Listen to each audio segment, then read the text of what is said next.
Zekthara sat in the cold metal chair and looked at the three beings across from him.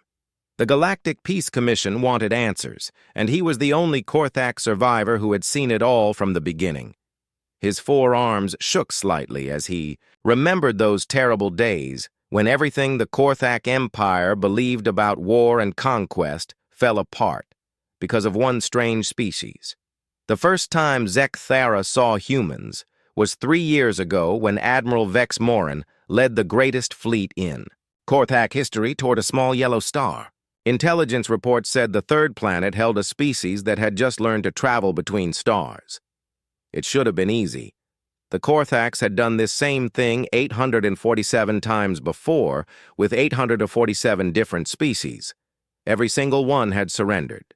When they saw the massive Korthak warships, Zekthara was there as a war correspondent to record another glorious victory for the Empire. He stood on the bridge of the flagship Dominion as they dropped out of faster-than-light travel at the edge of the human solar system. What they found waiting for them changed everything.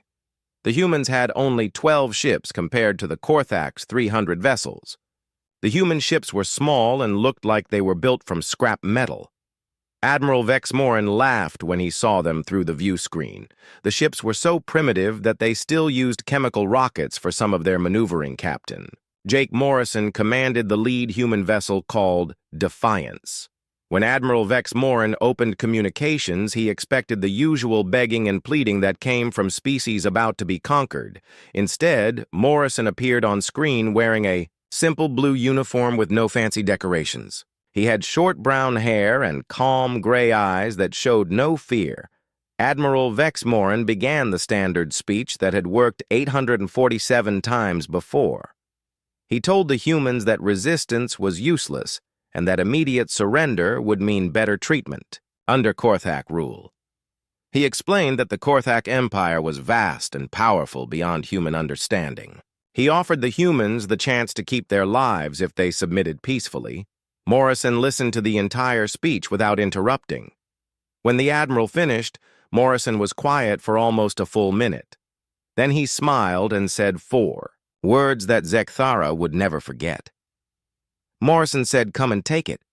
Admiral Vex Morin was confused. In 847 previous conquests, no species had ever responded with such simple defiance. The Admiral tried to explain again how hopeless the human situation was. He told Morrison that the Korthak fleet could destroy every human ship in minutes. He said that fighting would only bring death and suffering to the human species. Morrison nodded as if he understood perfectly. Then he said something that made no sense to any Korthak on the bridge. He said that humans would rather die free than live as slaves. He said that freedom was worth any price, including death. He said that every human ship would fight until it was destroyed. The Admiral tried one more time to make Morrison see reason. He offered to spare human civilians if the military surrendered immediately. He promised that humans could keep their planet if they accepted Korthak authority. He even offered Morrison a position in the Korthak fleet if he would help convince other humans to surrender. Morrison just shook his head and said that humans had tried being reasonable with bullies before, and it never worked. He said that sometimes you had to punch a bully in the nose even if the bully was bigger than you. Then Morrison said something that made Zekthara feel cold fear for the first time in his life.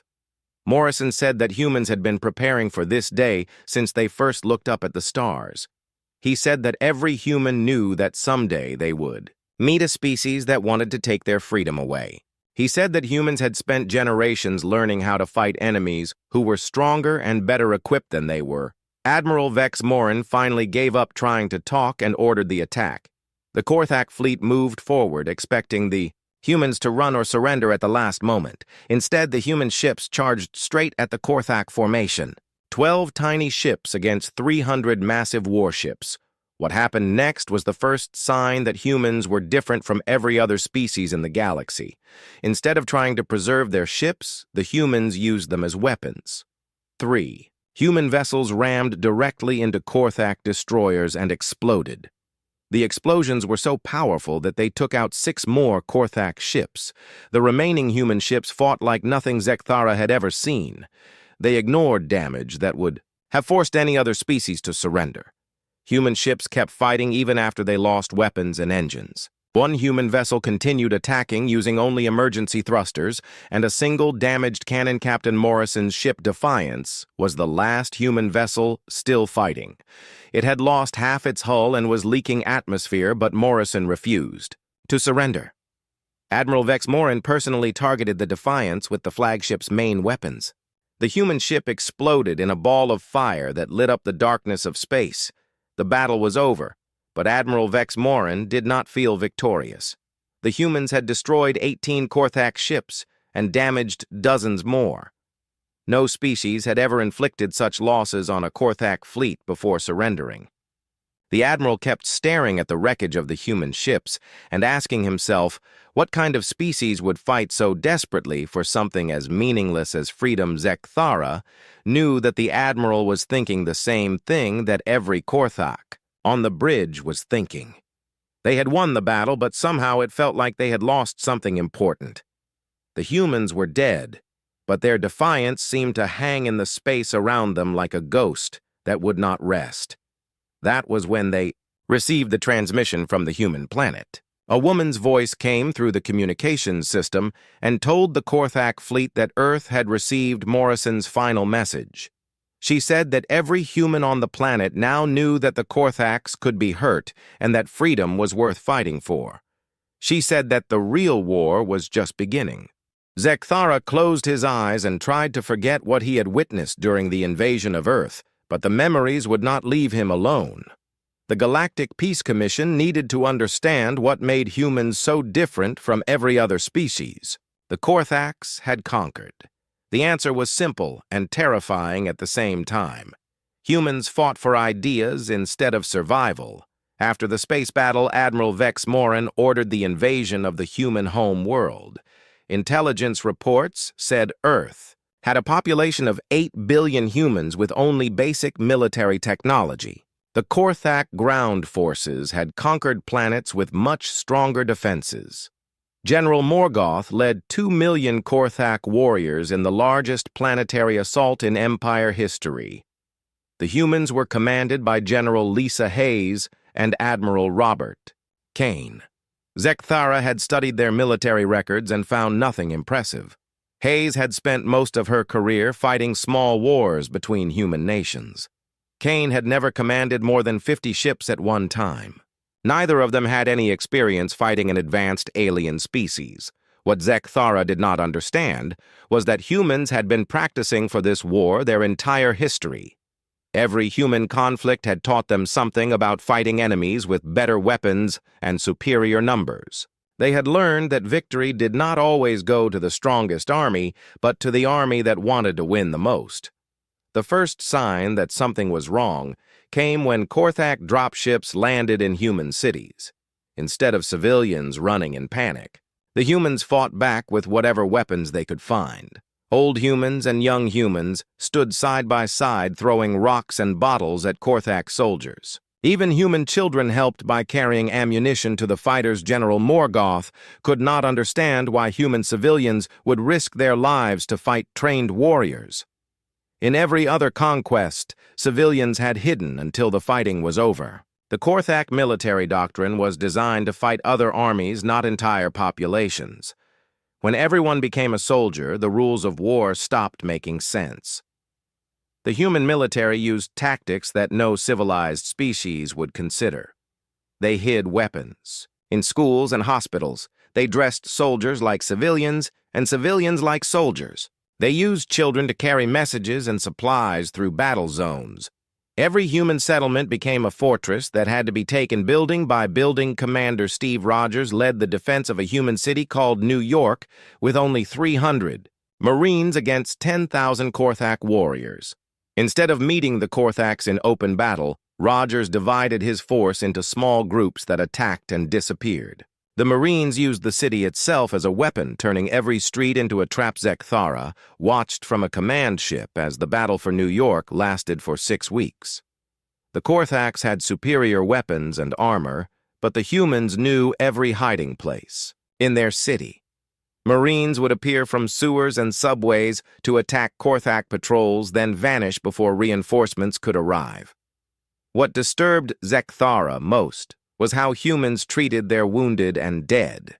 Korthak doctrine said that wounded soldiers should be left behind if rescuing them would endanger the mission. Dead soldiers were just bodies that took up space and resources. Humans thought differently about their fallen comrades.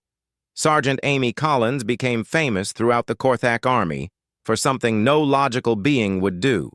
Her unit was retreating from a lost position when Korthak forces overran a field hospital full of wounded human soldiers.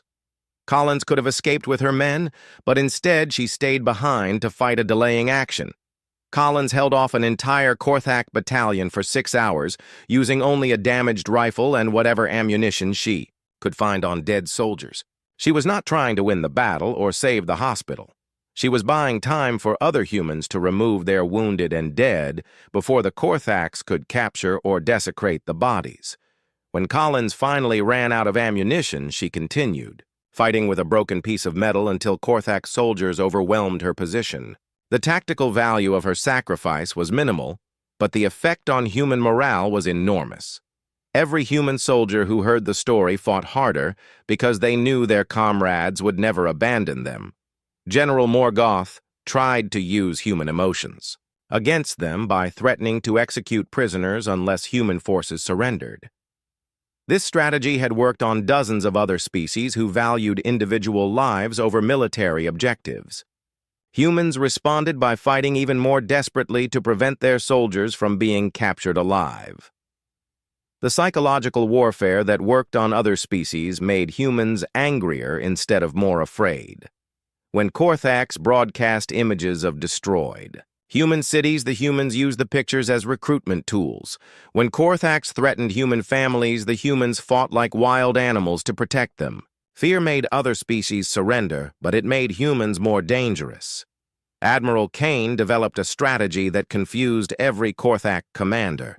Instead of protecting human ships and bases, Kane used them as bait to lure Korthak forces into ambushes. Human vessels would appear to be damaged or lost, then suddenly reveal hidden weapons when Korthak ships moved to investigate.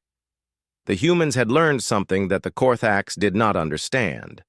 Sometimes the best way to win a war was to make the enemy think you were losing. Human commanders would sacrifice entire fleets to destroy single Korthak superweapons. They traded space and ships for time and information. Captain Ben Taylor pioneered the most frightening human tactic that Zekthara witnessed. Taylor trained special units called Berserkers, who deliberately entered combat in controlled rage states. These soldiers ignored pain and fear and continued fighting even when they should have been dead from their wounds. Korthak battle computers were designed to predict enemy behavior based on logical decision-making. When humans stopped being logical, the computers became useless. Berserker units would charge directly into Korthak positions without regard for casualties or tactical advantage. The sight of humans fighting like mindless animals terrified Korthak soldiers who had never seen such behavior. The worst part for Zekthara was realizing that humans were not actually mindless when they fought. They were making calculated decisions to trade their lives for strategic advantages. A human soldier might sacrifice himself to destroy a single Korthak vehicle if that vehicle was important enough to the battle. General Hayes used this human willingness to die for abstract concepts as her greatest weapon. She convinced human soldiers that their deaths would inspire other humans to fight harder. She told them that future generations would remember their sacrifice and be grateful for their freedom. Somehow this made humans eager to die instead of afraid. By the end of the Earth invasion, General Morgoth had conquered the planet but lost half his army doing it. Every human city had been turned into rubble, and every human military unit had been destroyed. But the humans had proven that the mighty Korthak Empire could be hurt, and that knowledge was spreading to every world in the galaxy Zekthara knew. That Admiral Vex Morin and General Morgoth were making the same mistake that Korthak commanders had made 847 times before. They thought that conquering the enemy homeworld meant the war was over. But humans had taught their children that home was not a place but an idea, and ideas could not be conquered by force. Zekthara rubbed his temples with 2 of his 4 hands as he continued his testimony to the Galactic Peace Commission. The third phase of the war was when the Korthak Empire realized they were not fighting a normal species. Humans had a talent that terrified every advanced civilization in the galaxy. They could learn and adapt faster than any being had a right to. After conquering Earth, the Korthak High Command expected the human resistance to collapse within months. Humans had lost their home world and most of their military forces. Logic said they should surrender or at least retreat to lick their wounds. Instead, the humans did something that no other species had ever attempted. They got better at war. Dr. Richard Stone led a team of human scientists who had escaped Earth before the invasion. They studied every piece of Korthak technology they could find, including wreckage from the space battles and equipment left behind by occupation forces. Within 6 months, the humans had not only figured out how Korthak weapons worked, but had built improved versions. The first sign of human adaptation came when Korthak patrols started losing contact with their base ships. Investigation teams would find patrol vessels completely destroyed by weapons that should not have existed. The energy signatures matched Korthak plasma cannons, but the power levels were impossible for human technology to achieve. Lieutenant Colonel Maria Santos was responsible for the psychological warfare that made Korthak soldiers afraid to sleep.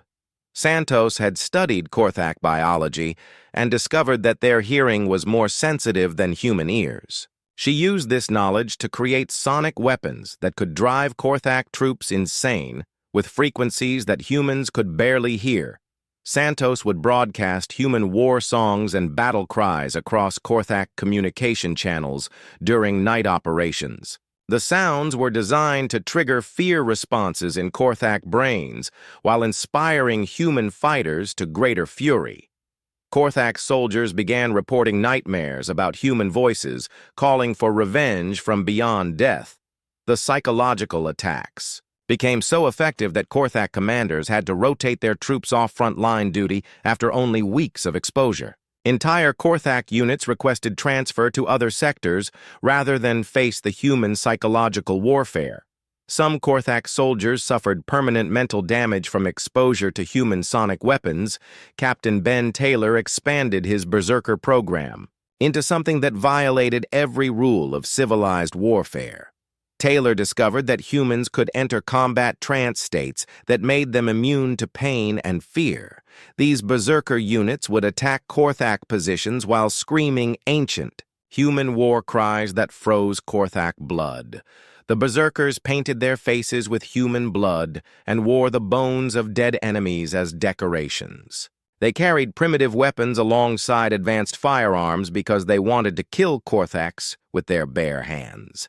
The sight of humans charging into battle while howling like wild animals broke the morale of veteran Korthak troops. Zekthara had seen recordings of Berserker attacks, and they still gave him nightmares. Humans would run directly into Korthak energy weapon fire without trying to take cover. Wounded Berserkers would continue fighting even after losing limbs or suffering injuries that should have killed them instantly. The most terrifying thing about the Berserkers was that they were not mindless savages. They used sophisticated tactics and coordinated attacks while appearing to be out of control. Human commanders would use Berserker units to distract Korthak forces while regular troops flanked the enemy positions. Dr. Stone made the breakthrough that changed the entire war when his team reverse-engineered Korthak shield technology. The humans did not just copy the Korthak designs, but improved them by combining alien science with human engineering. Human shields became stronger and more efficient than the original Korthak versions. Human innovation accelerated beyond anything the Korthaks thought possible. Ships that should have taken years to design and build were appearing in battle after only months of development. Human factories were producing weapons and equipment at rates that defied economic logic. Commander Alex Turner led human engineering teams that specialized in battlefield improvisation. Turner's crews could build functional weapons from scrap, metal, and spare parts in hours instead of days. They created mobile factories that could be broken down and moved when Korthak forces got too close. The humans had learned to fight a different kind of war than any species the Korthaks had faced before. Instead of trying to match Korthak firepower directly, they used speed and creativity to stay ahead of Korthak technology. Every time the Korthaks developed a counter to human tactics, the humans changed their methods. Human ship designs became so unpredictable that Korthak battle computers could not track them effectively. Some human vessels were built to look like cargo ships until they opened hidden weapon ports and revealed massive artillery. Other ships appeared heavily armed but were actually fast scouts designed to gather intelligence. The humans started using Korthak tactics against the Korthaks themselves. They captured enemy ships and modified them with human weapons and shields.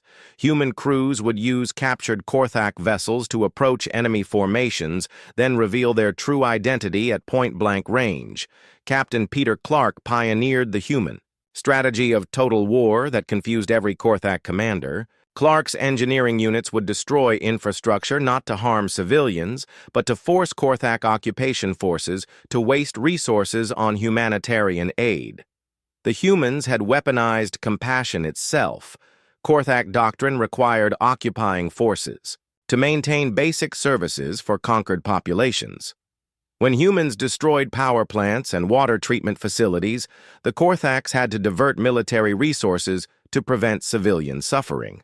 This gave human resistance fighters more opportunities to attack weakened Korthak positions. The strategy worked because Korthaks could not understand why humans would create problems they then helped solve. Human saboteurs would destroy a bridge, then help Korthak engineers repair it, while gathering intelligence about enemy capabilities. The humans were fighting a war inside a War Admiral Kane developed the fleet tactics that finally gave humans space superiority despite being outnumbered 10-1. Kane realized that human ships did not need to be stronger than Korthak vessels if they could be smarter and faster. He trained human pilots to think like pirates instead of Navy officers. Human fleets would appear in multiple locations simultaneously, using tactics that seemed impossible. Korthak admirals would receive reports of human attacks in star systems that were light years apart and happening at the same time. The humans had learned to use physics itself as a weapon. The turning point came when Dr. Stone's team created the first human superweapon using modified Korthak technology. The weapon could destroy entire Korthak battle groups with a single shot. But humans used it differently than any other species would have done. Instead of targeting enemy fleets, they used it to destroy Korthak symbols of power. Human forces used the superweapon to destroy the Korthak monument on their first conquered world. The monument had no military value, but its destruction sent a message to every enslaved species in the galaxy.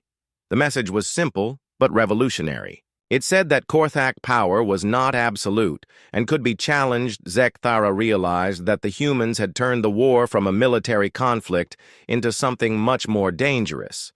They had made it a war of ideas where victory went to whoever could inspire others to fight for their beliefs. The Korthaks were fighting to maintain their empire, but humans were fighting to destroy the concept of empire itself. The scariest thing about human innovation was that it never stopped improving. Every battle taught them something new about warfare that they immediately shared with other human units.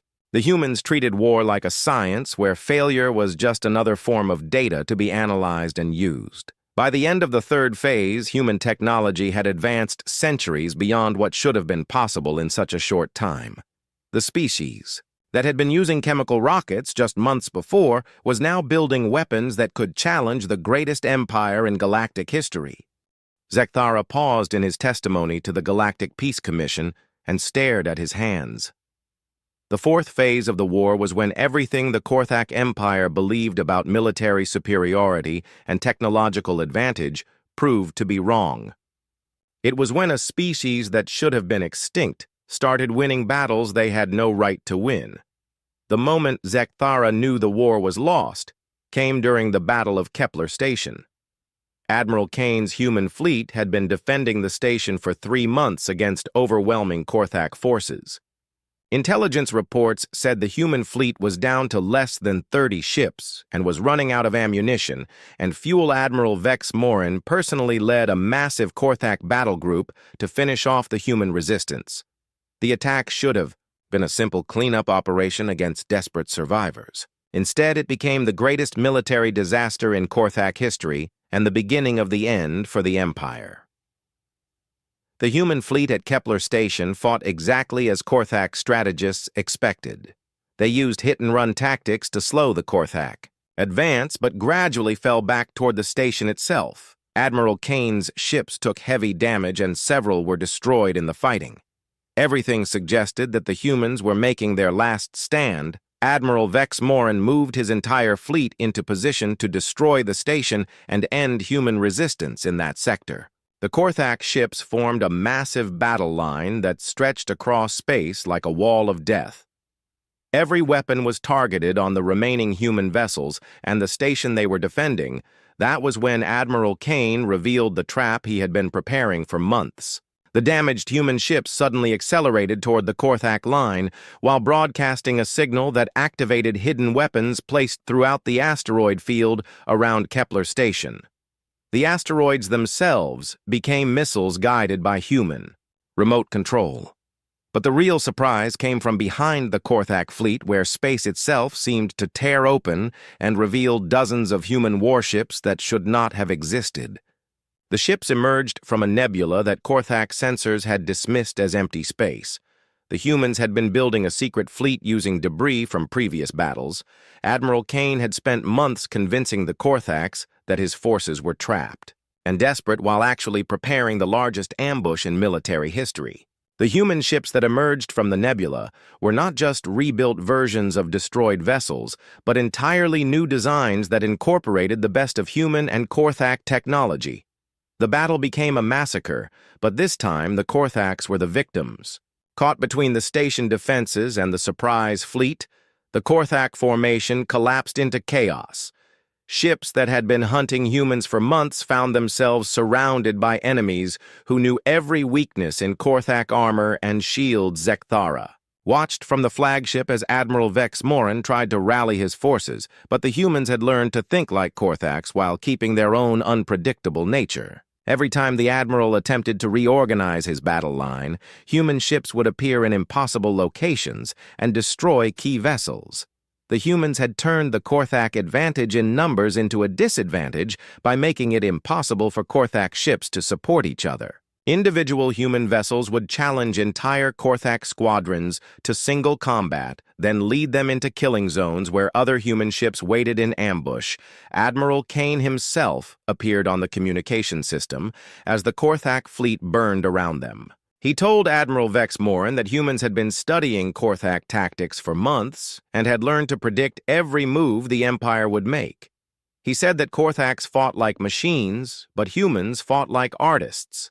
The defeat at Kepler Station cost the Korthak Empire over 200 ships and their most experienced admiral, but the psychological impact was even worse than the military losses. For the first time in Empire history, a Korthak fleet had been completely outmaneuvered and destroyed by an enemy that was supposed to be primitive. Colonel Nicole Wright led the next human operation that proved the war had entered a new phase. Wright commanded a special forces unit that had been training for months to assault the Korthak fortress world of Mordecai.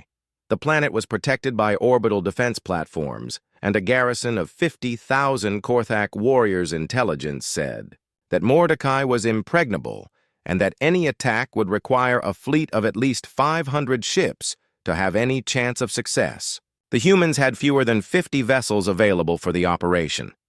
Military logic said the attack was impossible, but humans had stopped following military logic. Wright's assault force used a combination of stealth technology stolen from captured Korthak ships and human innovation to approach Mordecai undetected. The ships were disguised as space debris and moved so slowly that Korthak sensors dismissed them as natural objects drifting through space. The landing force consisted of only 300 human soldiers against 50,000 Korthak defenders. The odds were so hopeless that Korthak commanders did not even bother to increase security when they detected the human infiltration.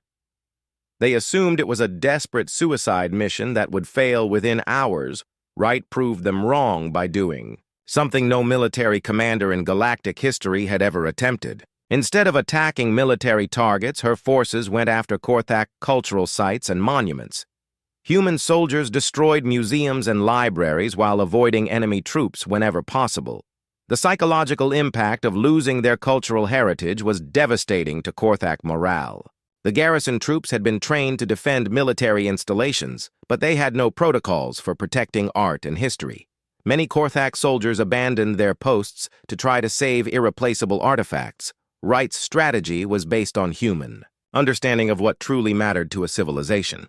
Military bases could be rebuilt, but cultural identity could not be replaced once it was destroyed. The humans had weaponized the Korthak love of their own history and traditions. Captain Peter Clark's engineering corps had developed the tactics that made Wright's mission possible. Clark had realized that humans did not need to defeat Korthak armies if they could make the armies defeat themselves.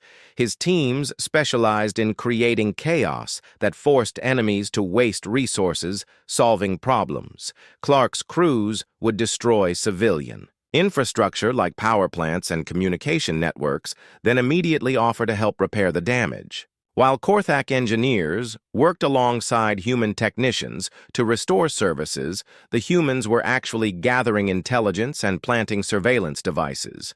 The strategy confused Korthak commanders, who could not understand why humans would create problems they then helped solve. The humans were fighting a war where destruction and construction happened simultaneously. Every act of sabotage became an opportunity for espionage. The most brilliant part of Clark's tactics was that they turned Korthak efficiency against itself. The Empire prided itself on maintaining order and providing services to conquered populations. When humans disrupted these services, the Korthaks had to divert military resources to humanitarian missions. Human resistance fighters would destroy. A hospital then helped Korthak medics treat the wounded while secretly mapping enemy medical supplies and procedures.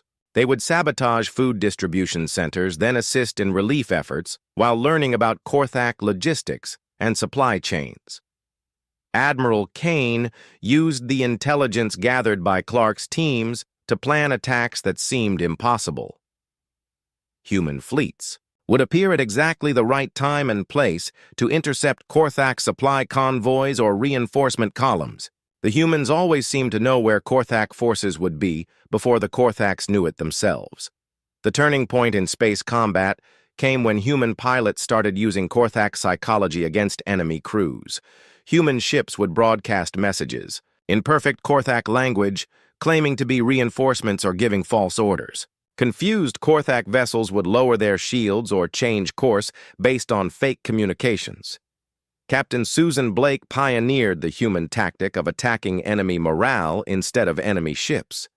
Blake would challenge Korthak commanders to single combat over communication channels while broadcasting the conversations to entire enemy fleets. She would insult Korthak honor and courage until enemy captains made tactical mistakes trying to prove their worth. The humans had learned that Korthaks valued personal reputation above strategic advantage. Blake would trick enemy commanders into fighting duels when they should have been coordinating fleet movements. Individual Korthak captains would break formation to engage human ships in single combat, while their squadrons fell apart around them. By the end of the fourth phase, human forces were winning battles through superior intelligence and psychological warfare rather than firepower. They had turned the Korthak Empire's greatest strengths into weaknesses by understanding how Korthak minds worked better than the Korthaks understood themselves. Zekathara realized that humans had achieved something no other species had ever managed. They had made the Korthak Empire afraid of its own shadow. Zekathara felt his voice shake as he reached the part of his testimony that still gave him nightmares. The fifth phase of the war was when humans revealed their most terrifying characteristic. They did not just fight for their own survival, but for abstract concepts like justice and freedom that applied to species they had never even met. The transformation began when human intelligence discovered the true scope of the Korthak Empire. Captain Alex Turner led reconnaissance missions that mapped Korthak territory and found evidence of dozens of enslaved species scattered across hundreds of worlds. The humans learned that Earth was just the latest conquest. In a campaign that had lasted thousands of years, most species would have used this information to plan their own escape or negotiate better terms for surrender. Humans did something that no logical being could understand. They decided that their war against the Korthaks was no longer about human survival, but about liberating every enslaved species in the galaxy. General Lisa Hayes announced the new human war aims in a broadcast that reached every corner of Korthak space. She said that humans would not stop fighting until every species was free to choose its own destiny. She promised that human forces would fight alongside any people who wanted to throw off Korthak rule. The announcement was military suicide, and everyone knew it. Fighting to defend Earth was difficult enough, but trying to liberate an entire galaxy was impossible for a species that had barely learned interstellar travel. The smart strategy would have been to negotiate a peace treaty that guaranteed human independence. Instead, humans did what they always did when faced with impossible odds. They found a way to make the impossible happen through sheer determination and creative thinking. Commander Turner began recruiting resistance fighters from enslaved species and teaching them human guerrilla tactics. The first alien species to join the human cause were the Villani, who had been enslaved by the Korthaks for over 2 centuries. The Villani were natural engineers who had been forced to build Korthak weapons and ships. Turner's team taught them how to sabotage their own work without getting caught. Villani workers began building flaws into Korthak equipment that would only become apparent during combat. Ship engines would fail at critical moments, and weapon systems would overheat when fired continuously. The sabotage was so subtle that Korthak quality control never detected it until it was too late. The psychological impact of unreliable equipment was devastating to Korthak morale. Soldiers who had always trusted their superior technology began to doubt whether their weapons would work when they needed them. Fear of equipment failure made Korthak troops hesitant and cautious in battle. Turner's liberation strategy worked because he understood something about oppression that the Korthaks had never considered. Enslaved species had been watching their masters for generations and knew every weakness in the Korthak system. They just needed someone to teach them how to exploit those weaknesses. The Zephyrian resistance was led by a former slave named Kith Ara, who had worked in Korthak communication centers for 50 years. Kith Ara knew every code and protocol used by the Empire. She taught human operatives how to intercept and decode Korthak military communications. Human intelligence suddenly became perfect because they were receiving real-time information about every Korthak troop movement and battle plan. Admiral Kane could position his fleets to intercept enemy forces before the Korthaks even left their bases. The Empire's communication network became a weapon pointed at itself. The Horvathi joined the rebellion after Turner's team helped them recapture their sacred breeding grounds on the moon of Torval. The Horvathi were fierce warriors who had been broken by centuries of slavery, but remembered their proud military traditions. Human trainers taught them modern tactics to combine with their natural fighting instincts. Each species that joined the rebellion brought unique skills and knowledge that made the human cause stronger. The Trilaxians were natural pilots who could fly ships through asteroid fields and nebulae that would destroy any other crew.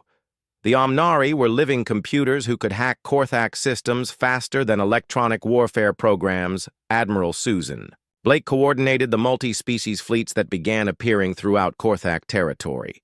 Blake had learned to think like each alien species while maintaining human unpredictability. Her fleet compositions were impossible for Korthak strategists to counter because they combined the best tactics from dozens of different military traditions. The rebellion spread faster than the Korthaks could contain it because humans had taught enslaved species that revolution was contagious. Every successful liberation inspired other worlds to rise up against their oppressors. The Korthak Empire found itself fighting dozens of separate wars simultaneously. What terrified Zechithara most was watching Korthak soldiers realize that they were no longer fighting for conquest, but for survival. The rebels were not trying to build their own empire, but to destroy the concept of empire itself. They wanted to create a galaxy where no species could dominate others. Human psychological warfare evolved to target the conscience of individual Korthak soldiers, rather than their fear. Captain Blake would broadcast messages explaining that Korthak troops were fighting to preserve slavery and oppression. She asked them whether their families would be proud of what they were doing. Some Korthak units began refusing orders to attack civilian targets or suppress slave rebellions.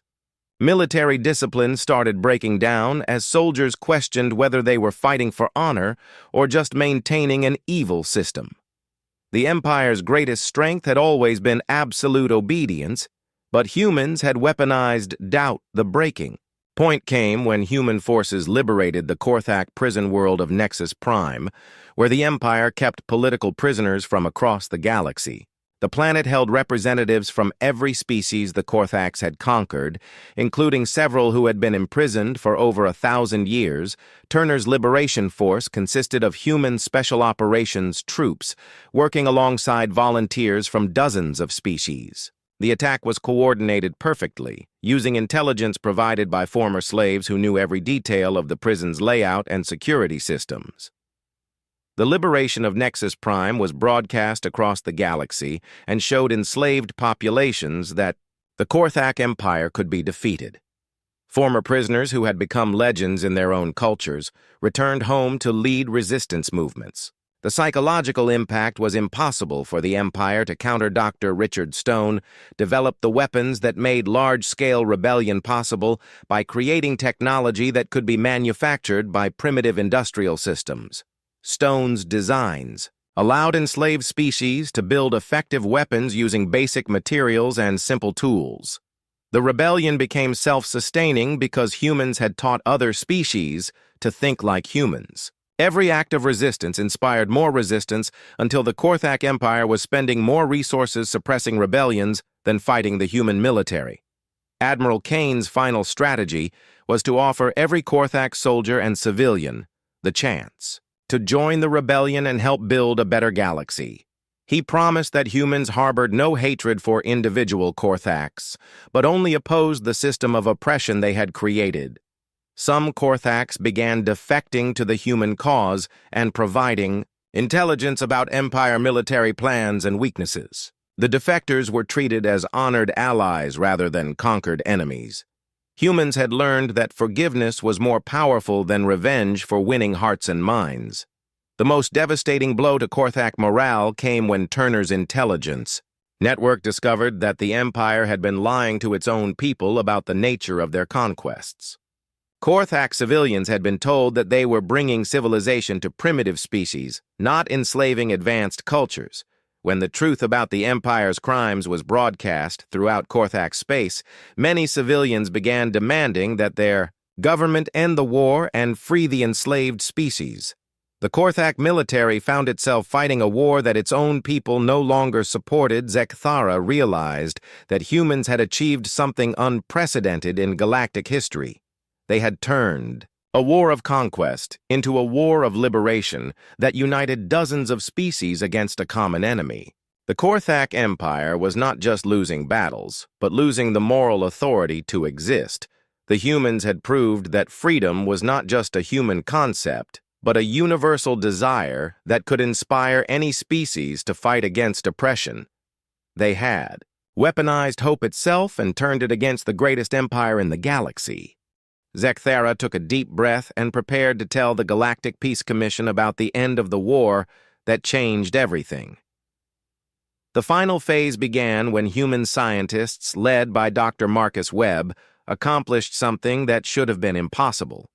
They found the location of the Korthak homeworld, which had been hidden for over 10,000 years. The discovery came through a combination of human ingenuity and information provided by Korthak defectors who had joined the rebellion. Dr. Webb's team analyzed hyperspace navigation data from captured ships and traced the routes back to their point of origin. The Korthak Empire's greatest secret was finally revealed when Admiral Kane received the coordinates for the Korthak home world. Every human commander expected him to order an immediate attack. The planet was defended by the most powerful weapons in the galaxy, but humans had proven they could overcome impossible odds through determination and sacrifice. Instead, Kane did something that no military leader in galactic history had ever attempted. He sent a message to the Korthak High Command, offering them complete amnesty in exchange for the immediate liberation of all enslaved species and a treaty guaranteeing galactic freedom for every sentient race. The offer was delivered by General Kevin Ross, who volunteered to travel to the Korthak capital world without weapons or escort. Ross walked alone into the chambers of the High Command, carrying only a data pad containing the human peace proposal. His message was simple but revolutionary. Ross told the assembled Korthak leaders that humans had not wanted this war but were prepared to finish it on their own terms. He explained that human forces now controlled most of the galaxy, and that the Empire existed only because humans allowed it to continue existing. The general offered the Korthaks a choice between surrender with honor or complete destruction of everything they had built over thousands of years. He promised that humans would dismantle the Empire piece by piece until nothing remained but the memory of what it could have been. The Korthak High Command listened to the human proposal with growing horror as they realized the true scope of their defeat. Intelligence reports confirmed that human-led rebellions had succeeded on over 300 worlds. The Empire's military was fighting dozens of separate wars and losing all of them. Ross explained that humans could have destroyed the Korthak home world months earlier, but had chosen restraint because they believed in giving their enemies the chance to do the right thing. He said that humans preferred to win through mercy rather than massacre. The offer included terms that no conquering species had ever proposed to a defeated enemy. Korthaks would be allowed to keep their home world and maintain their culture as long as they renounced imperial expansion and slavery. Individual Korthaks who had committed war crimes would face trial, but the species itself would not be punished. What shocked the High Command most was that humans were offering to help rebuild the worlds damaged during the war, regardless of which side had caused the destruction. Ross said that humans believed in healing rather than revenge and wanted to create a galaxy where former enemies could become allies. The Korthak leadership spent days debating the human proposal while their empire collapsed around them. Some commanders wanted to fight to the death rather than accept defeat from a primitive species. Others argued that surrender was the only way to preserve their civilization. The final decision came when news arrived that human forces had liberated the last major Korthak stronghold and that Admiral Kane's fleet was approaching the home world. The High Command realized that further resistance would only result in the complete destruction of their species. Chancellor Morthak delivered the official surrender in a ceremony broadcast throughout the galaxy. He acknowledged that the Korthak Empire had been built on oppression and slavery and formally apologized to every species that had suffered under Korthak rule. The surrender document was signed by representatives from every liberated species in what became known as the Galactic Freedom Accords. The treaty established principles of self-determination and mutual cooperation that would govern relationships between species for generations to come. What amazed Zekthara was that humans immediately began helping their former enemies rebuild their shattered worlds. Human engineering teams worked alongside Korthak technicians to repair damaged infrastructure. Human medical personnel treated wounded Korthak civilians with the same care they gave to their own people. The psychological impact of human mercy was more devastating to Korthak pride than any military defeat could have been. Warriors who had been prepared to die fighting found themselves receiving aid from the enemies they had tried to destroy. Admiral Kane established the Galactic Peacekeeping Force with representatives from every species, including former Korthak, officers who had proven their commitment to the new order. The humans insisted that lasting peace required former enemies to work together as equals. Dr. Webb's scientific teams began sharing human technology with all species, regardless of their role in the war. The humans had learned secrets during their struggle for survival that could benefit every civilization in the galaxy. The transformation was so complete that within months, former slave worlds were sending aid to Korthak planets that had been damaged during the rebellion.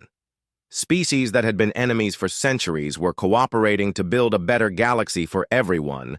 Zekthara concluded his testimony by explaining why the Korthak Empire had truly lost the war.